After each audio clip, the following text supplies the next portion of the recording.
I think I can give a good answer to this, as I've been caving as a hobby for several years now. Nothing really supernaturally creepy ever happened during any of my caving events, but I have been in some dangerous situations which have either left me questioning my sanity or the sanity of those around me.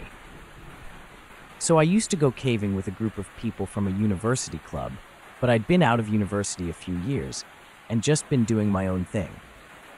Well, one weekend, me and my friend Josie decided we should go on a little trip to a cave with these guys, to see how the old club was doing. The club that taught us how to cave, and we in turn taught the new guys when we were the old breed. So anyway, the trip is going according to plan, and me and Josie go off caving on our own. But one evening, we decided to join the whole group and cave with them in a tunnel system near to our communal campsite. Now, at the time, it was raining a little, and I was beginning to feel uneasy about the whole thing. But to be honest, I never voiced my concerns and just went with it. Big mistake. And so it was that a large group of 12 people arrive at this cave system, spending about 20 minutes checking their gear before entry. The particular cave system we were exploring is normally just a subterranean river on the inside, but it has a few levels of corridors that you can explore high above the water itself. The entrance is really tight, though, and requires you to climb down this tight pipe extremely cautiously, using only your feet to feel for stable footholds. There is absolutely no way to see what is below you, and basically, if you lose your footing, there is a nasty fall that could leave you seriously injured if you fell victim to it. However, manage to keep your head together, and you'll be fine. So much of caving is winning the battle in your own mind. So anyways, we get to the cave, and the guys in the club are doing their thing. Me and Josie are just the old salty veterans coming along to relive the old college days. Once we're inside, we realize that there is this one younger girl who's got herself somehow stuck in the entrance at the very rear of the group. Turns out, it was only her second caving trip and, for some reason, her buddies thought it would be a good idea to bring her into this one, even though she had panicked whilst in a much larger, easier cave system earlier in the week. So one of the team leaders stays behind to help the panicking girl calm down and to get her to advance further into the cave while the rest of us move deeper, down some of the long corridors before we can start exploring the cave properly. Then I went and asked one of the leaders of the group, a girl I had taught how to cave just a few years before, what time it was, and to my absolute shock and horror, she straight up tells me that she doesn't know because she's not wearing a watch.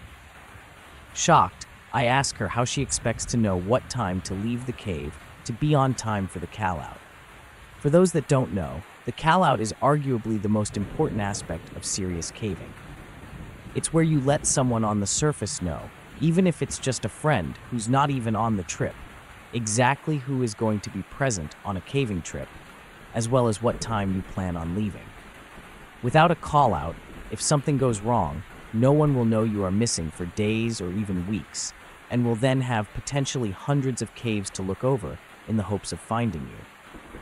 And in that time, it's entirely possible that you could have died of deprivation by that point.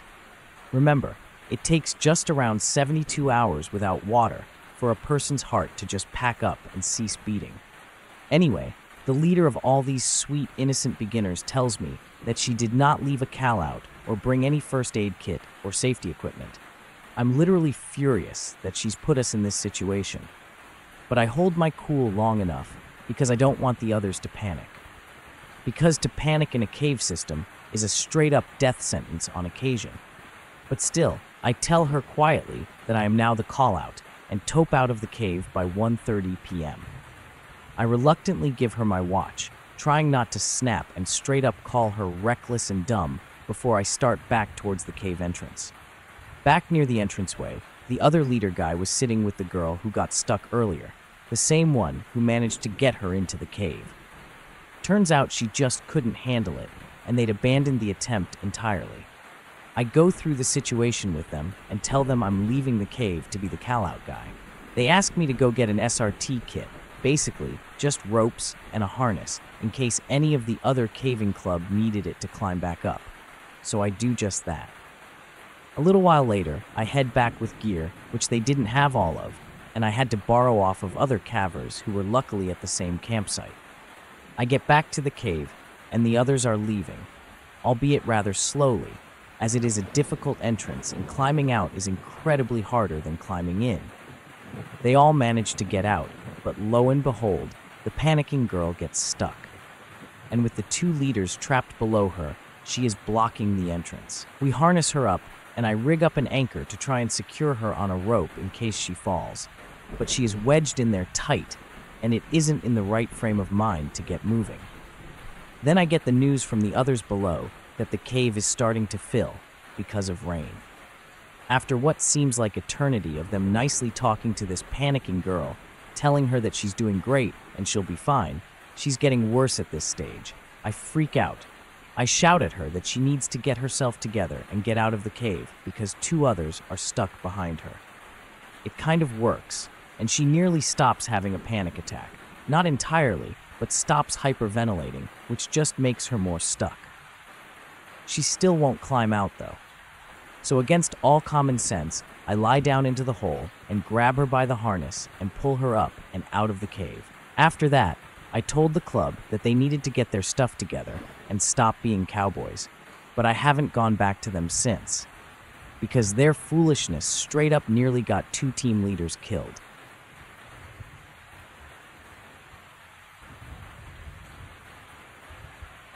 A few years back, I was really into caving, or to give it a stupid name that no one uses anymore, spelunking.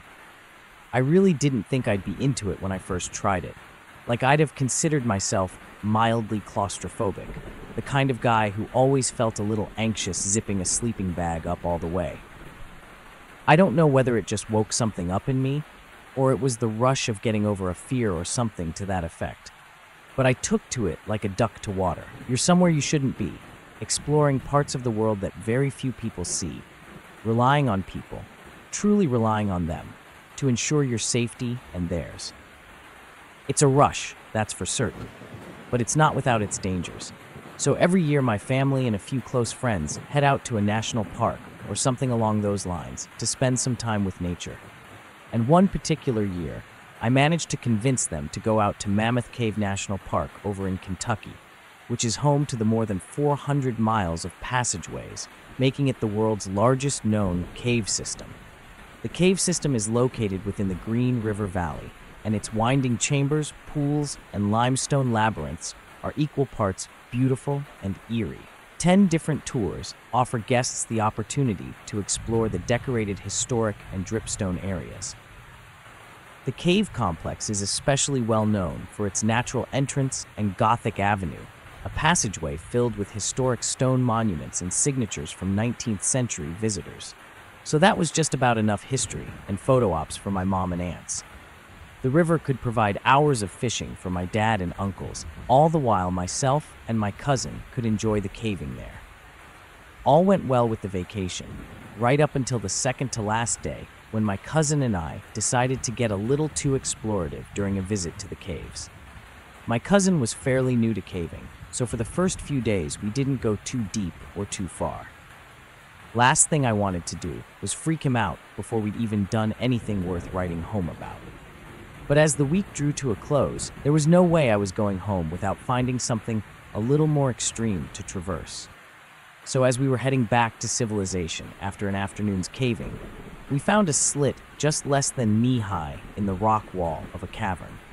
You had to get down on your stomach to fit into such a tight squeeze, but if you did, it led to a small crawl space that cut through the entire rock. After a few meters, I noticed that quartz was growing on the passageway ceiling, and in the light of our headlamps, they glittered in a way that I can't even really describe in words. I mean, it's like something out of a fairy tale, a still from one of those weird Jim Henson movies. It's just magical. So we entered one at a time, given that the tunnel was only wide enough for one person. The old claustrophobic me would have thought this place was a living nightmare. For real, I'd have straight up had a panic attack and probably died of a heart attack before deprivation ever set in. Every single time you took a breath in some places, you'd feel the ceiling of the tunnel on your back.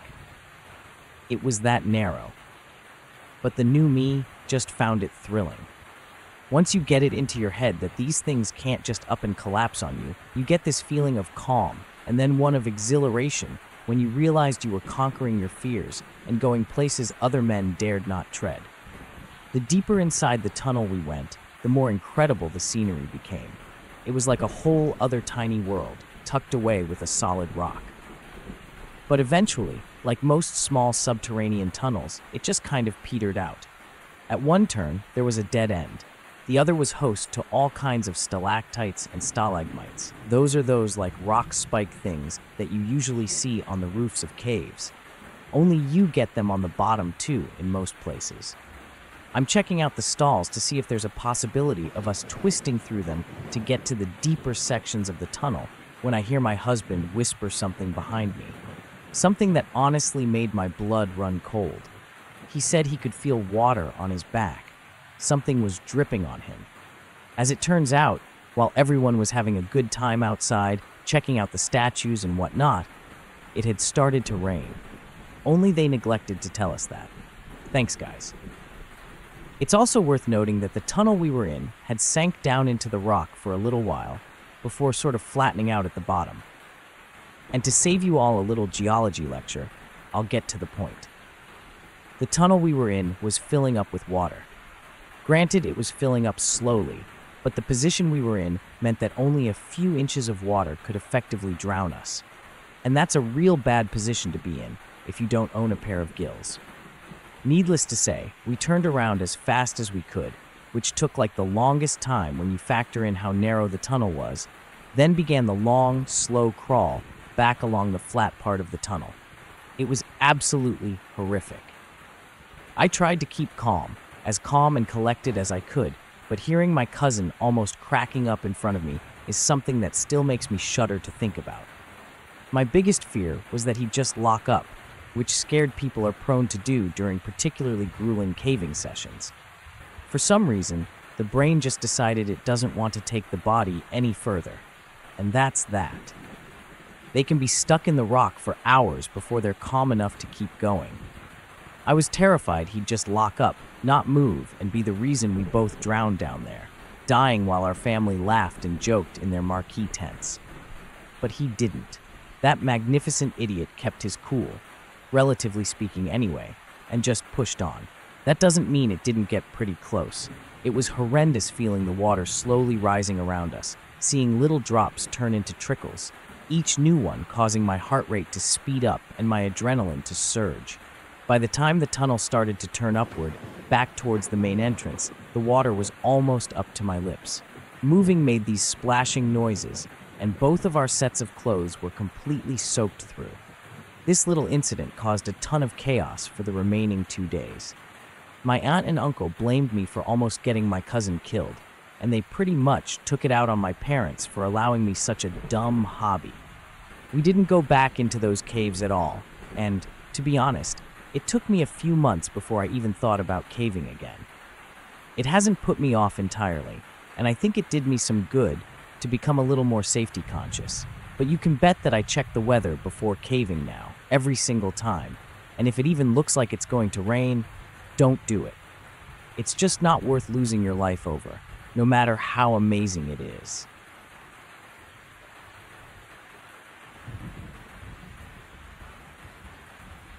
I'm a qualified caving instructor, and honestly, it's not very often at all that I actually get frightened during a caving trip. Now, it's entirely possible that I've never gotten spooked because I'm simply not claustrophobic, nor am I afraid of the dark.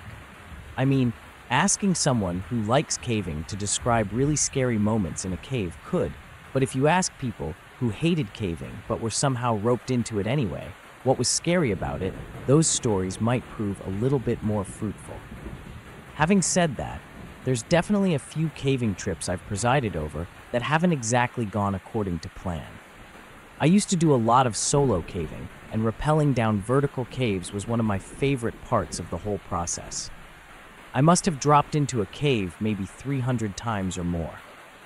Last month, I took a small group of Boy Scouts from Michigan into a vertical cave. Being slightly out of practice and not trusting my well-worn gear to keep the kids safe, I ended up borrowing one from a buddy of mine.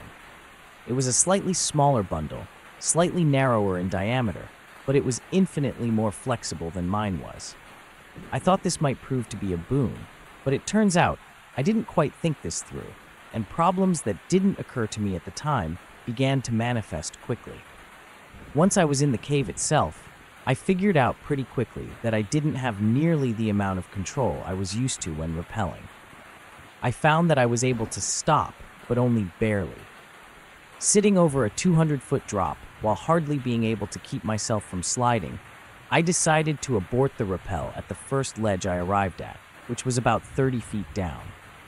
I had to lock off my rack and call on those who came with me to help me swing over to the ledge and climb back out. Imagine that, having your life in the hands of a bunch of Boy Scouts. No offense to the little guys, they did the job, but I was pretty worried for a minute or two. I did have climbing gear with me, and I suppose I could have switched over to the other rack, but that would have been a lot more trouble, so I took the easy way out. No, not that one. Since I was able to lock off the rack, I could simply rest there and think about my situation, and the thoughts were not good. The Boy Scouts had their troop leader with them, so it wasn't like there wasn't a strong, full adult there to add some extra pull. But I'll admit that I couldn't help but imagine what would have happened if something went wrong. If I were the panicking type, I suppose I would have been deathly afraid that I would lose my life right then and there. But that doesn't mean the prospect didn't make me feel extremely nervous. I was literally dangling like 30 feet into a pit with gear that wasn't right for the rope I was on, with absolutely no way to control my descent. The only thing is, I'm careful enough that when I decided that the rappel wasn't a sure thing, I chose to call it all entirely, rather than risk that I'd have enough control to descend it safely. That's the type of care that keeps you alive in caves like that. But if you want to hear about something that really has the pucker factor, then how about a vertical cave with pull-downs? You take your rope with you, and an unexpected increase in water levels. There's a cave out in Tennessee where there are 3 vertical drops of over 100 feet, but people typically only take one rope because the bottom of the cave is open, and you can pretty much walk out of it unless it's flooded. There is always water in the cave, anywhere from ankle deep to about 18 inches. Between the second and the third drop, there is a long, 400-foot crawlway with low ceilings and high water levels. When I bent, there was about half a foot of water with about the same amount of airspace above. It's a really nice crawl through with pretty river petals on the floor and lots of small but clean formations along the walls. White calcite formations, stalactites, stalagmites, and soda straws mostly. Some of the formations are beige, yellow, or tinged with red, showing impurities, of course, which leads to a lot of vegetation during the 400-foot crawl. If, for example, a caver was in a small party who were exploring this particular cave and dropped into it, expecting a typical through trip, but happened to have a problem during the second 200-foot rappel, the party could decide to float him through the crawlway and lower him down the final 100-foot rappel.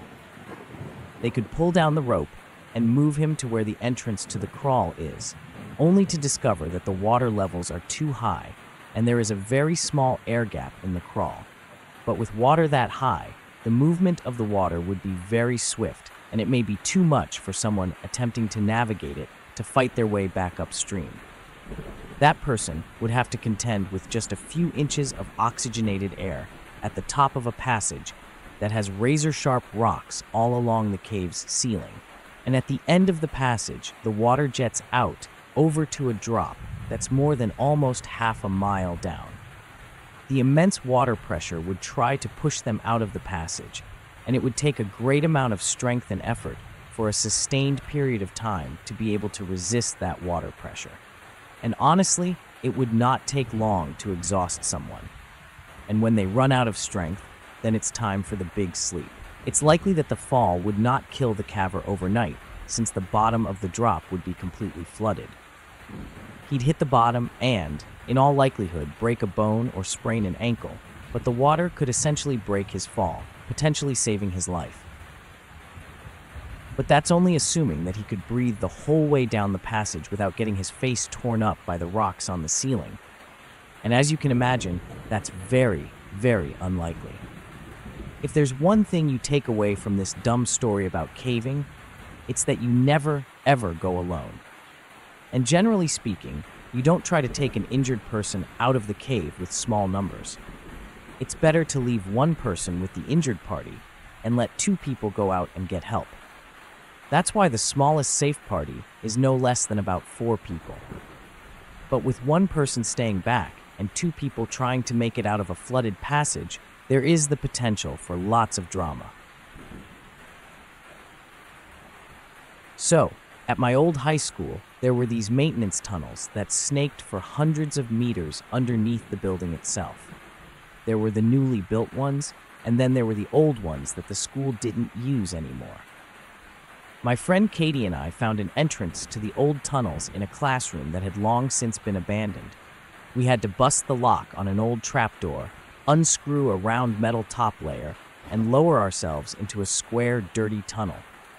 The main tunnels were about 2 feet wide by maybe only 6 feet tall, with maybe a few inches of dirty, stagnant water flooding the bottom. Now, these tunnels were very dark and very cold, with the utterly disgusting stench of stagnant water and old mold. It was gross, but we began exploring the tunnels a little more every day. One time, we were in there for maybe 20 minutes tops when Katie almost passed out from the smell. At least, that's what I thought it was.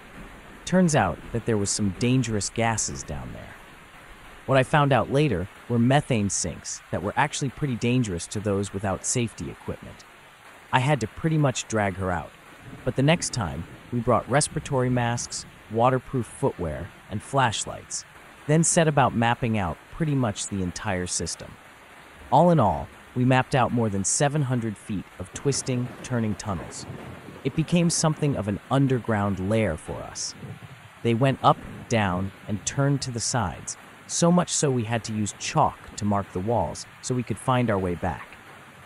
After a particularly long expedition, maybe like 3 hours, we headed back to where we came in, only to find the opening was actually locked. We pushed and turned on the metal cover, becoming pretty frightened when we found a wooden budge. We were basically trapped inside, and realizing that did not feel good at all. We pushed through the tunnels, trying to open each of the 3 openings that we had found over time, but not a single one of them would open.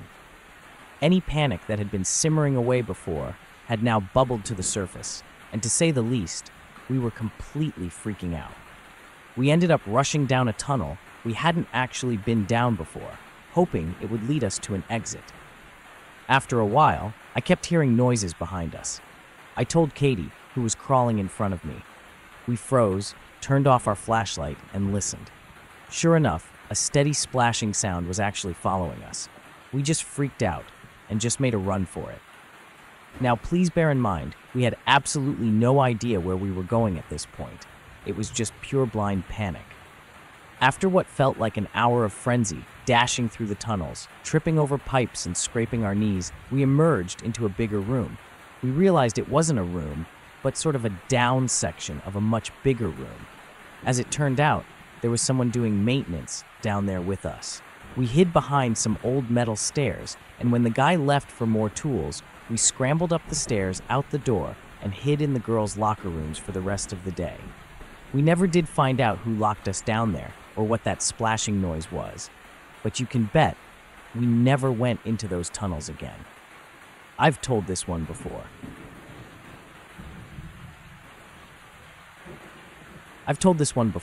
But it's definitely worth retelling, especially if I include a bit more detail.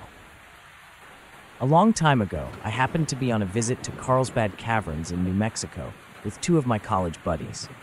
So this one particular small cave we decided to explore began with a narrow 15-meter belly crawl. At the open, there was a buttload of cobwebs spread across the cave entrance, but they seemed to clear up after a few feet. Pretty creepy, but generally nothing to worry about. Although I really hate that feeling of them when they touch your face and there are a few dead flies in there or whatever. Anyway, I was the most experienced caver, So I went first and did the belly crawl pretty quickly, pretty much making myself the human shield for those big clumps of old cobwebs.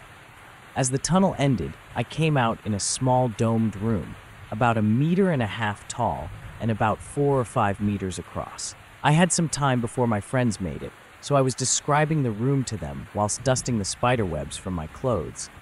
I looked up at the ceiling and gasped a bit.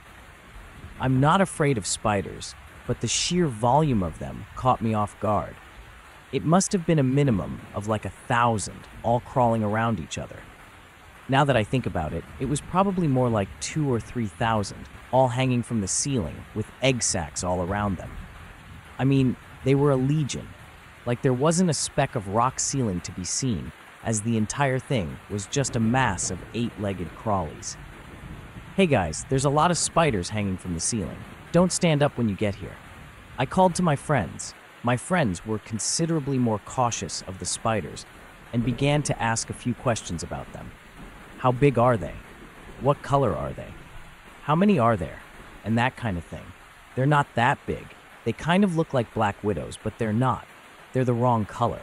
It almost seems like they're brown. Their legs look a little lighter than the body. I said starting them as best as I could with my headlamp. I was no spider expert, but I knew a black widow when I saw one.